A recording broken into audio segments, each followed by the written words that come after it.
Hey there, movie lovers, strap in, because today we're heading straight into the dusty, violent, and controversial world of Sam Peckinpah's 1969 masterpiece, The Wild Bunch. This wasn't just another Western. It was a declaration of war on the old Hollywood playbook. With slow-motion gunfights, buckets of blood, and an unflinching look at the end of the Old West, the film left audiences reeling. But what most people don't know is that behind every frame lurked secrets Hollywood kept buried for decades. Let's dig into 25 of them. The Real Wild Bunch name problem. The title. The Wild Bunch wasn't just a catchy invention. It came straight from history. The real-life outlaw gang led by Butch Cassidy was actually called the Wild Bunch. The problem? At the same time Warner Brothers was producing Peckinpah's violent western, 20th Century Fox was wrapping up Butch Cassidy and the Sundance Kid. Both films were scheduled for 1969, and executives feared a branding disaster. How could audiences tell the difference between two wild bunches?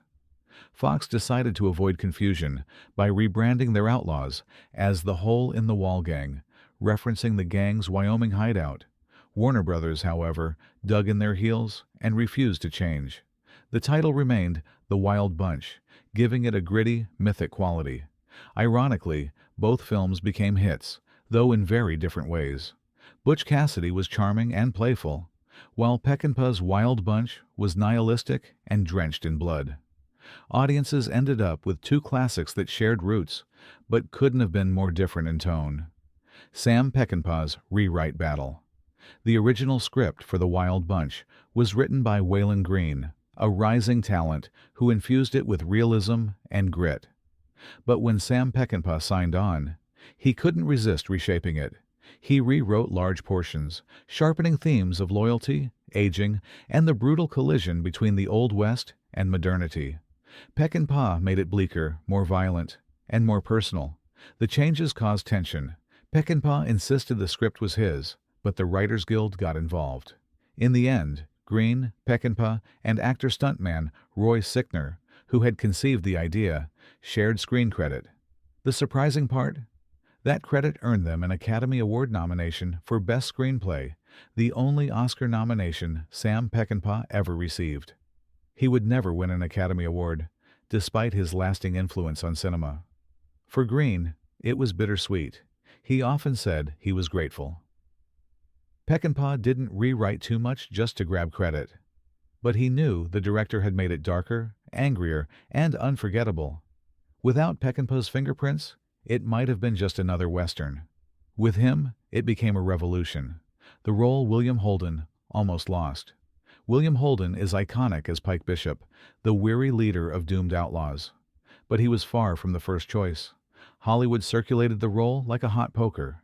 Lee Marvin initially accepted, only to drop out when offered a fatter paycheck for Paint Your Wagon. Burt Lancaster was approached, but declined. So did Gregory Peck, James Stewart, Charlton Heston, Sterling Hayden, and Robert Mitchum. Even John Wayne's name was floated, though he dismissed it as garbage and refused to tarnish his heroic image. By the late 1960s, Holden's career had cooled. He was respected, but not bankable. Yet when the role finally came to him, it reignited his career. Peckinpah loved Holden's weathered face and sense of authority. It made Pike feel like a man carrying decades of regret. Holden himself admitted he was nervous about the violence, but trusted Peckinpah's vision. The result? One of the greatest performances of Holden's career. Had Marvin stayed or Wayne accepted, The Wild Bunch would be a very different movie. Holden brought gravitas that perfectly matched the film's bleak poetry. Ernest Borgnine's hidden injury. Ernest Borgnine wasn't known for being fragile. He had played tough guys, villains, and war heroes. But during the filming of The Wild Bunch, he was hiding something from nearly everyone on set. Just before production began, Borgnine broke his foot while working on another project. Rather than bow out or slow things down, he decided to tough it out. Under his costume, he wore a walking cast, gritting his teeth through the pain.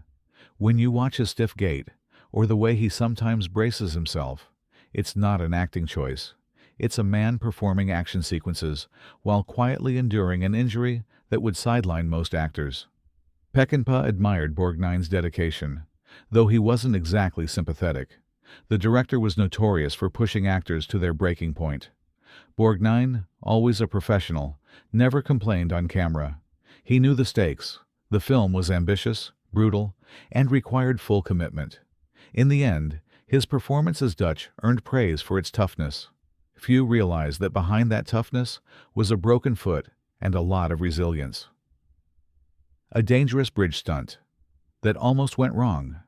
The explosive bridge collapse in The Wild Bunch is one of the film's most breathtaking set pieces. But behind the spectacle lurked deadly risk. Stuntman Joe Knut, son of legendary stunt coordinator Yakima Knut, was deeply concerned about the safety of both men and horses. The plan required timing the final explosion after the stunt riders had crossed. If mistimed, it could have killed them instantly.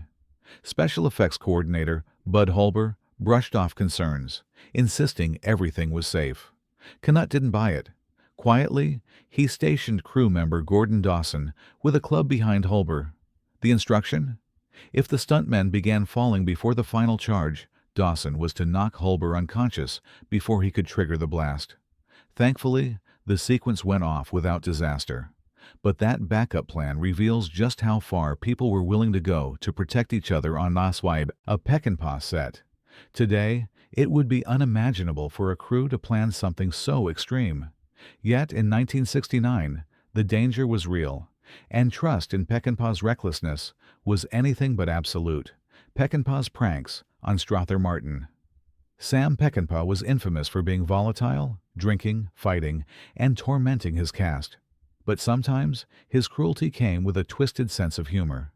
Strother Martin, who played the cowardly cougher, had a well-known fear of horses. Naturally, Peckinpah saw this as an opportunity for mischief. During filming, he gave Martin the tallest, most difficult horse on set. Worse, he ordered him to mount it while facing downhill, a terrifying position for a man already anxious.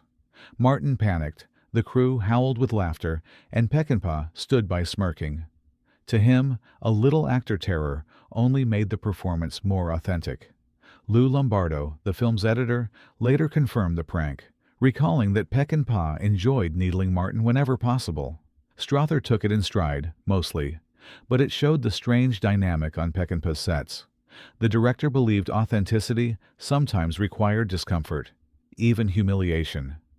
In the final cut, Martin's nervous energy adds depth to his character. Whether intentional or not, the prank delivered results. For Peckinpah, that was the only thing that mattered. Filming in a town without power. Much of The Wild Bunch was shot in Paris de la Fuente, Mexico, a quiet colonial town that hadn't yet caught up with modern infrastructure.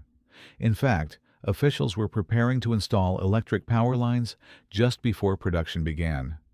For Peckinpah, this was a nightmare. Nothing would ruin the illusion of 1913 Mexico faster than modern cables strung across the skyline. Peckinpah struck a deal with local officials.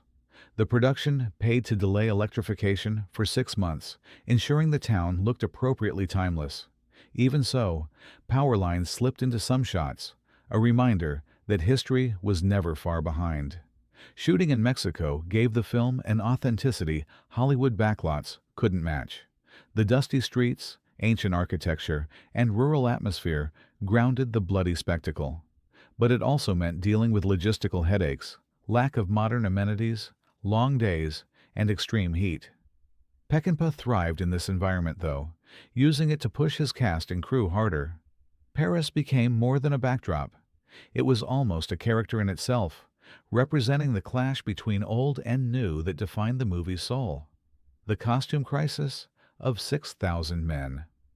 Wardrobe supervisor Gordon Dawson faced a nightmare.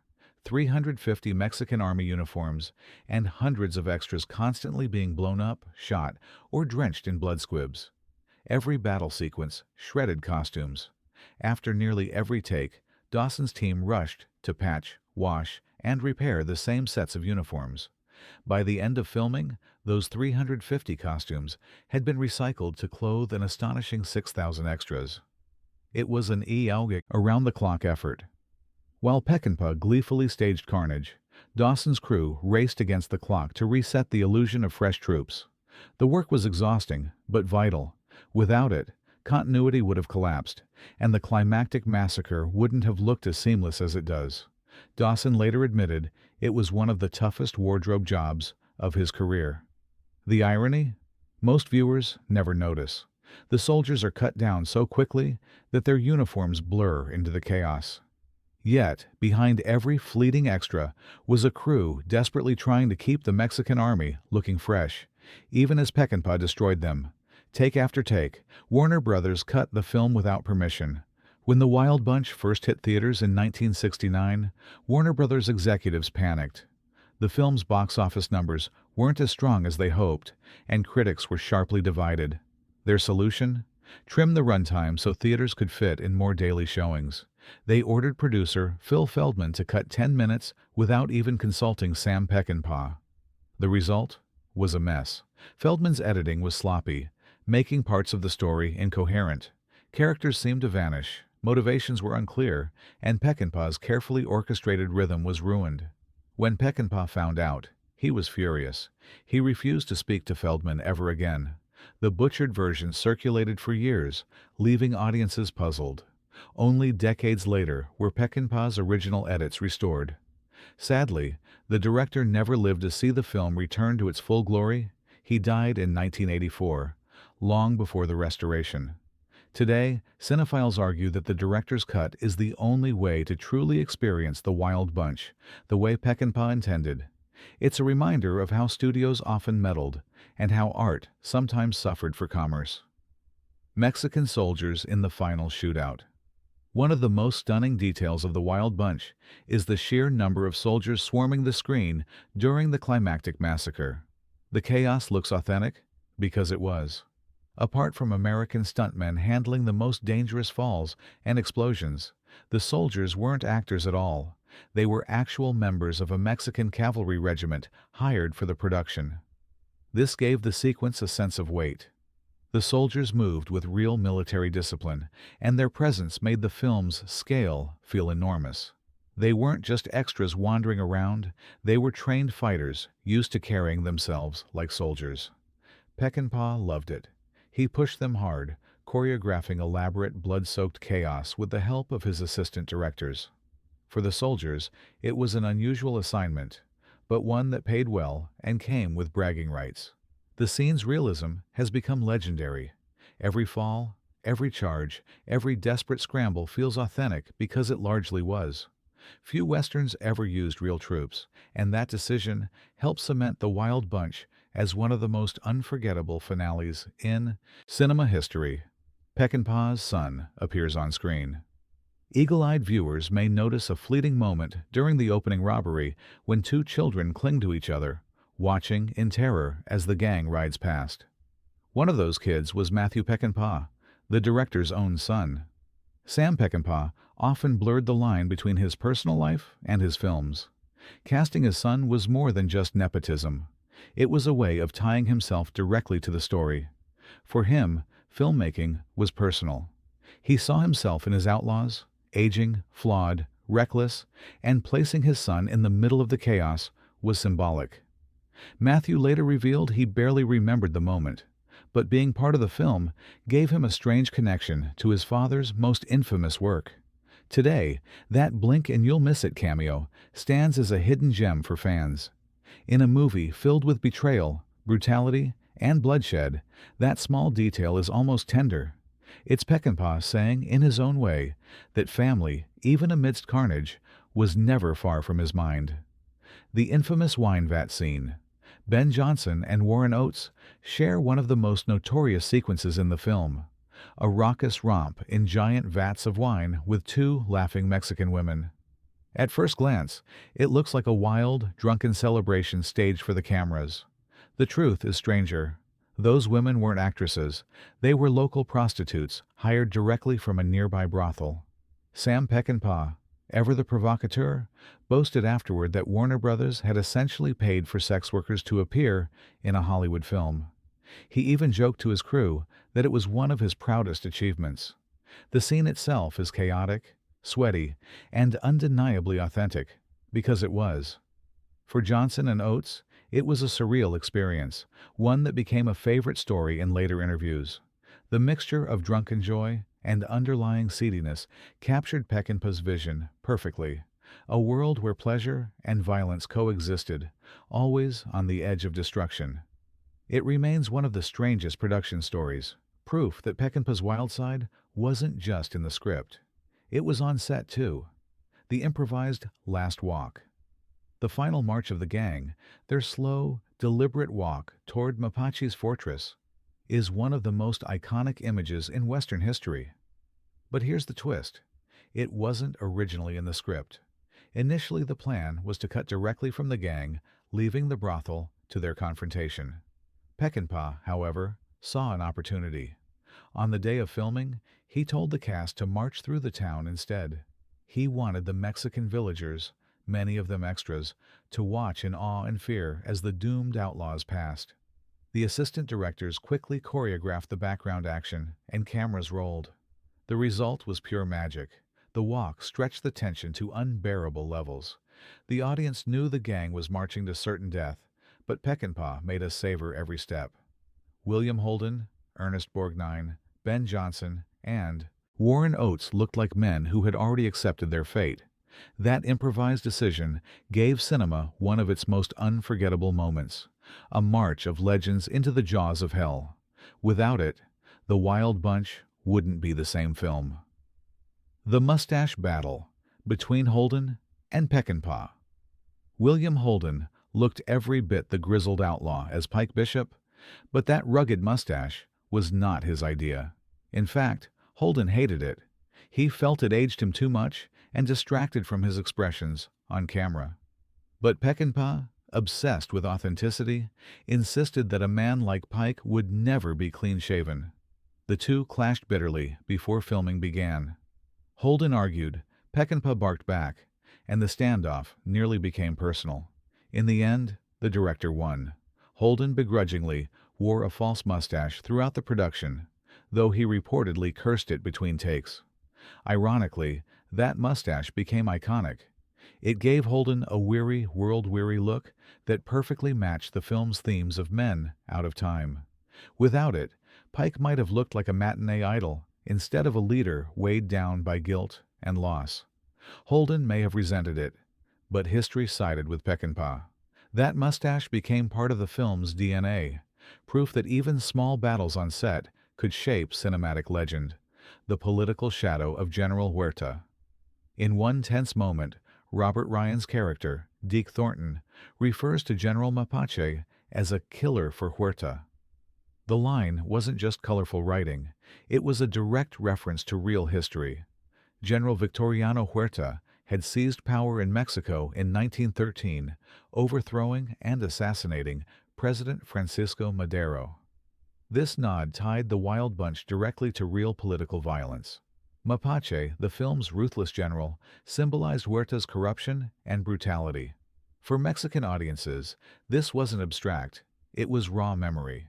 Madero had been born in Paris, the very town where the film was shot. Locals understood the reference immediately. Peckinpah wasn't shy about weaving history into his story. He wanted the film to feel grounded, not mythic. By anchoring Mapache in real Mexican politics, he gave his villain weight. The Wild West wasn't just fading. It was being swallowed by revolutions, betrayals, and bloodshed that echoed real headlines. That one line transformed Mapache from a stock villain into a chilling symbol of a violent new order overtaking the frontier. Strother Martin and L.Q. Jones' hidden subplot. Strother Martin and L.Q. Jones played the scheming, cowardly sidekicks Coffer and T.C., comic relief on the surface, but with darker undertones. In interviews, the actors revealed they suggested an idea to Peckinpah. What if their characters had a subtle homosexual relationship? Peckinpah, surprisingly, approved. He allowed them to play scenes with a hint of intimacy and dependence. The gestures were never explicit. This was 1969 after all. But they added a strange, unsettling depth to two, otherwise one-note villains. Jones later said the choice made their betrayals and scheming feel more desperate. They weren't just greedy, they clung to each other, isolated from the rest of the gang. To modern audiences, the hints may seem buried, but once you know, it's hard to unsee. It was a daring addition for its time, showing that Peckinpah was willing to explore human complexity even in minor roles. In a film filled with blood and betrayal, the strange bond between Coffer and TC quietly made them stand out. The Guinness World Record for editing. The Wild Bunch wasn't just violent, it was groundbreaking in how it was cut. The original release print contained a staggering 3,643 editorial cuts, more than any other Technicolor film of its era. Some were so fast they were almost subliminal, lasting only 3 or 4 frames each.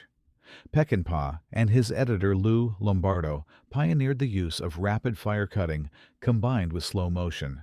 Instead of showing violence as a clean, single action, they broke it into fragments, bullets tearing flesh, bodies twisting, explosions rippling frame by frame.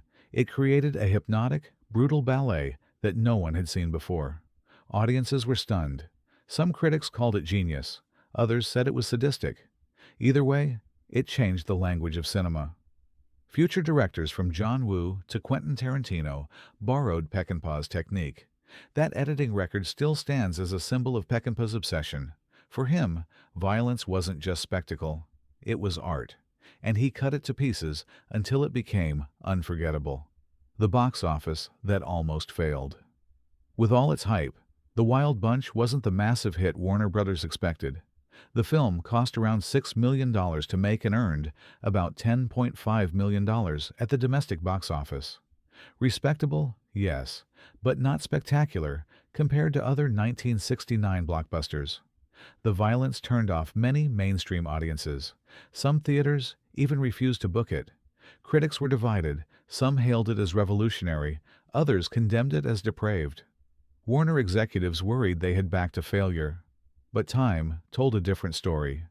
Word of mouth spread, especially among younger audiences who saw it as a brutal counterpoint to sanitized westerns of the past. Overseas markets embraced it too. Slowly, it gained cult status. By the 1980s, it was considered a masterpiece. Today, it's ranked among the greatest films ever made, even if it didn't dominate at the box office. Its modest earnings prove a truth Peckinpah might have appreciated. Success isn't always about money. Sometimes it's about rewriting the rules, and the Wild Bunch rewrote them in blood. Holden's burned arm. During a shootout sequence, William Holden was hit by more than fake bullets. A squib, an explosive blood pack used for gunshot effects, malfunctioned and burned his arm. Holden didn't panic. He gritted his teeth and finished the scene. Injuries like this were common on Peckinpah's chaotic set, where hundreds of stunts and explosives were fired almost daily. Holden wore the burn like a badge of honor, a testament to his commitment. Peckinpah loved it. He wanted blood, sweat, and scars. On screen, even if they came at real cost. Compared to modern productions with endless safety protocols, The Wild Bunch felt like organized mayhem. Holden's burn is invisible in the final cut, but knowing the danger adds weight. Those grimaces of pain, not always acting. The prostitute story Peckinpah loved to tell. Sam Peckinpah delighted in scandal, and one of his favorite behind-the-scenes boasts involved Warner Brothers unknowingly paying for sex workers. During the infamous wine vat sequence, he cast 2 local prostitutes instead of trained actresses. To him, it gave the scene raw authenticity. The crew laughed, the actors went along, and Peckinpah later bragged that a major studio had literally financed a brothel's business. The story became one of his go-to tales when discussing The Wild Bunch. It was shocking, even by Hollywood standards.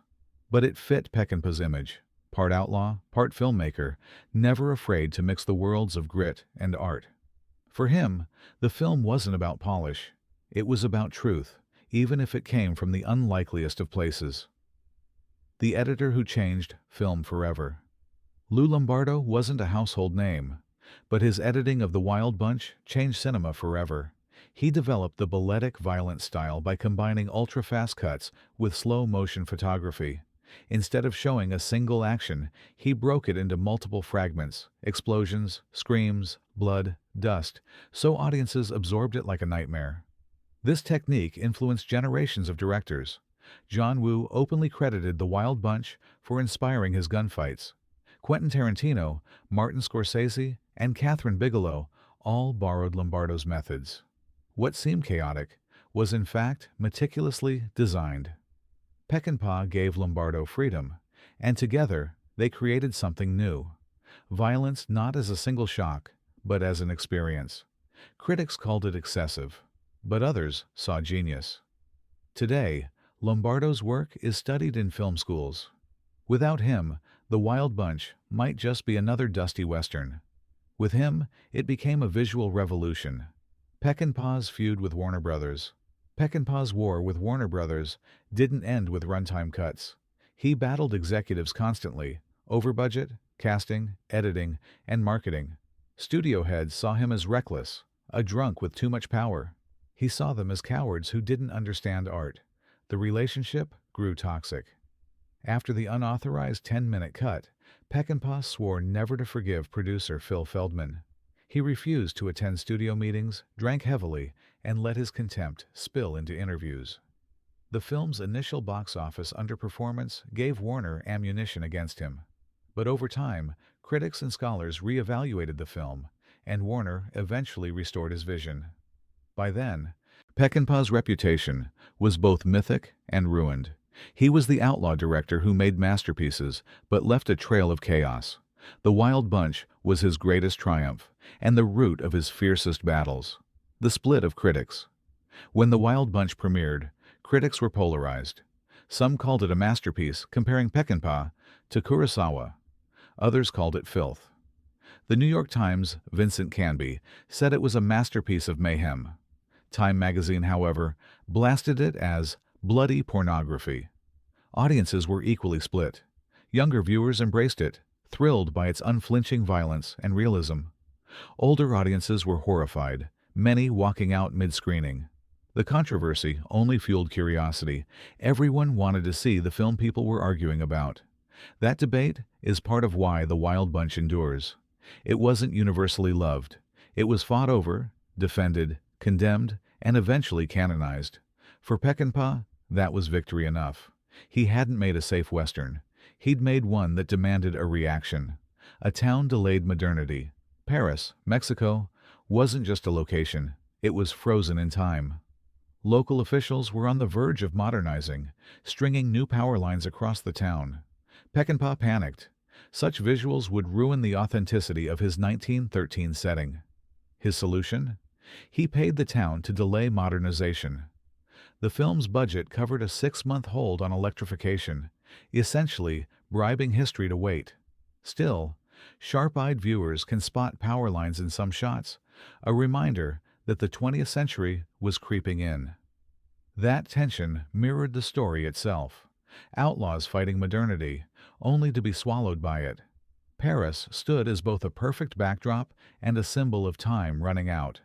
Peckinpah couldn't stop modernity forever. But for one summer in 1968, he bought the past a little more life, from box office disappointment to AFI glory. When The Wild Bunch closed its original run, it looked like a near miss. Respectable box office, divided critics, and a studio unhappy with its returns. But over the years, its reputation soared. Film scholars re-evaluated it, young filmmakers championed it, and audiences began to see it as a turning point in cinema. By 1998, the American Film Institute ranked it as the 81st greatest movie of all time. Once dismissed as too violent, it was now praised as visionary. Peckinpah, who never lived to see this recognition, had become immortal through his blood-soaked Western. The Wild Bunch no longer stood as just another Western. It became the Western. Its legacy isn't measured in ticket sales, but in influence, debates, and the directors it inspired.